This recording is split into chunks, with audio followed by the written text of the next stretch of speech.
Okay, so we're gonna do a actual loaf today. So when we started out, it's just a normal loaf. Like, we aren't gonna worry about any inclusions or anything like that. So I'm just gonna show you the basic recipe and then we'll go from there. So I use a glass bowl. You can use plastic too. My plastic bowl just has a bunch of candy in it. I have a bread whisk. You don't need all these things. It's just what I use. Of course, my King Arthur bread flour. And you want, this is the starter that I fed last night. And we are nice and bubbly and ready to use. So first I'm going to measure out 100 grams of my starter. You can see how stringy and happy it is.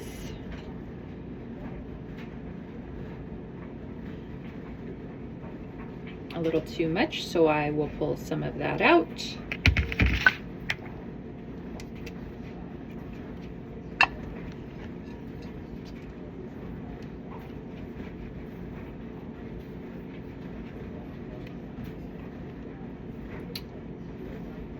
People talk about the float test, things like that. I don't worry about that. Don't overcomplicate your bread. I don't have time for that crap. So, I mean, you want it peaked and then starting to deflate. Okay, so I have 100 grams of starter, 350 grams of warm water,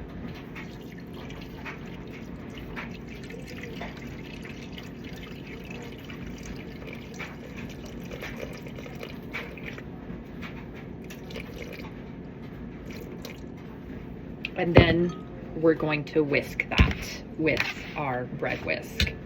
So it's this milky white consistency. It's nice and frothy. This is showing that it's very happy, it's very willing, it's ready to be baked. So I put it all back on my scale. Now I'm going to add 500 grams of bread flour.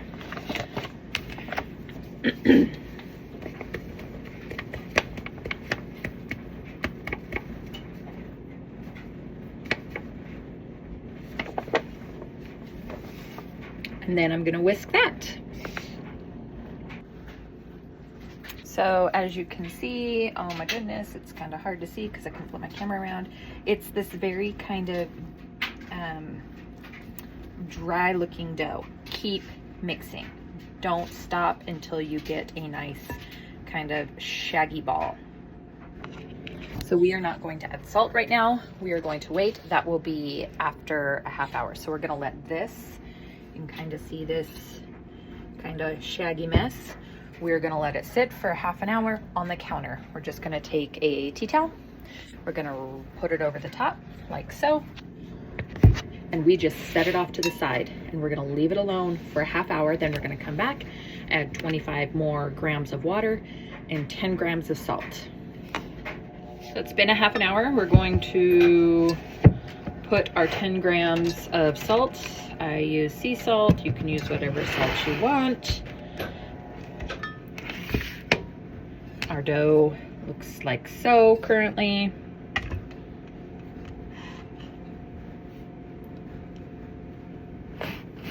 And we're just going to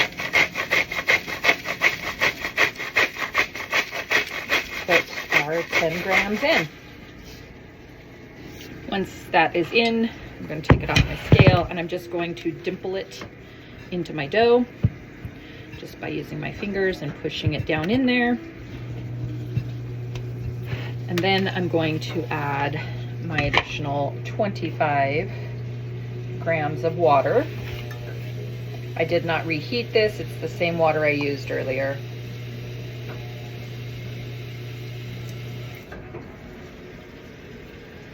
And then I'm just going to use my hands and I am just going to knead this until all water and salt is incorporated into this little ball.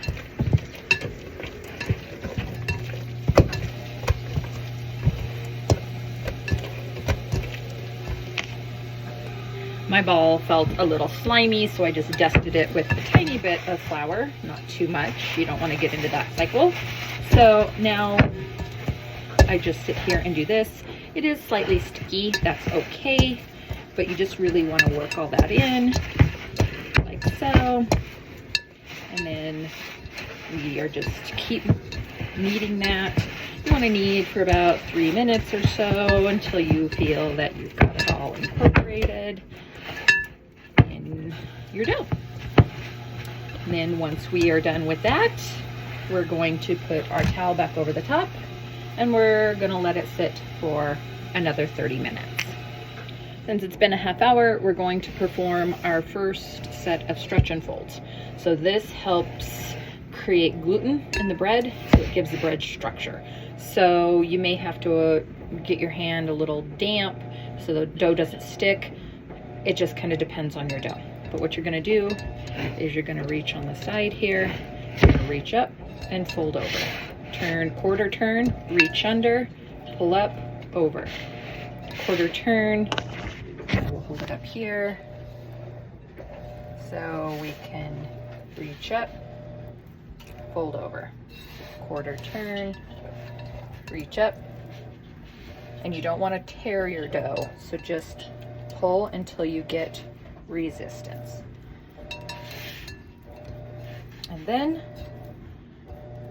you let this sit for another half hour. If it's more than a half hour, that's okay. You want a rough estimate. You don't be ruled by your bread. So that's all we're going to do. Let it sit, and we'll give it another half hour. And again, we are just letting it sit on our countertop. We aren't doing I don't have it on its pad, nothing. We're just letting it sit. We want it to rest between. So I'm coming in to do my second stretch of folds. You'll see that there's more structure in your dough. I am going to do a 3 cheese bread. So if you don't want anything in your bread, then don't add anything here. You're just going to do your stretch and folds. If you're going to do some inclusions, then you want to start putting it in here. So I'm going to kind of mix up my cheese. I have here sharp cheddar, Parmesan, and starts with a G. I have no idea what you'd call it. So I dump that in. There's 100 grams of sharp cheddar, 50 grams of the other two. You can eyeball that out. You can mix it in. It doesn't matter. And I have found with inclusions that they're pretty easy. Do whatever you want. So it looks like this. And then I'm just going to stretch and fold. So same thing. I'm going to pull up my dough and pull over. Quarter turn, reach up, pull over. And that's also mixing in all those inclusions if you choose to do it. If you don't, like I said, just do a regular stretch and folds here. There's lots of different things you can do for inclusions. I have done jalapeno cheddar. I have done cinnamon brown sugar, apples, jalapenos. There's all sorts of things that you can do. Or you can just have regular old sourdough. So once this is all stretched and folded, like before, we are going to put it right back on our counter and let it sit for another half hour. So I'm gonna go in with my final stretch and fold. My dough looks like so, but I'm not stretching and folding. I'm going to do a coil fold. So because I've got so much structure in my dough, you pick it up and you kind of jiggle it and pull, lay it down, sit down, pick up, jiggle, kind of pull, turn. I do this 4 times to continue to make the structure in the dough. And then I just kind of tuck everything underneath. And then now I'm going to let it bulk ferment. So you mentioned having the house kind of cold. So what I am going to do is I'm going to just set it in my oven. My oven is at about 80 degrees-ish. And I'm just gonna let it sit in there. My oven's not on. I'll turn it on warm If I feel like it's kind of dropping, just for like 20 seconds, turn it back off, and I just let it sit in there. That's one way if your home is cooler and it's taking forever to bulk ferment. So the other thing is I used to rush this piece of it. Don't rush it. If it takes 6 hours to bulk ferment, then it takes 6 hours. So it does take a little less time in a warmer environment. So I'm just gonna sit it in here and let it sit for the next few hours.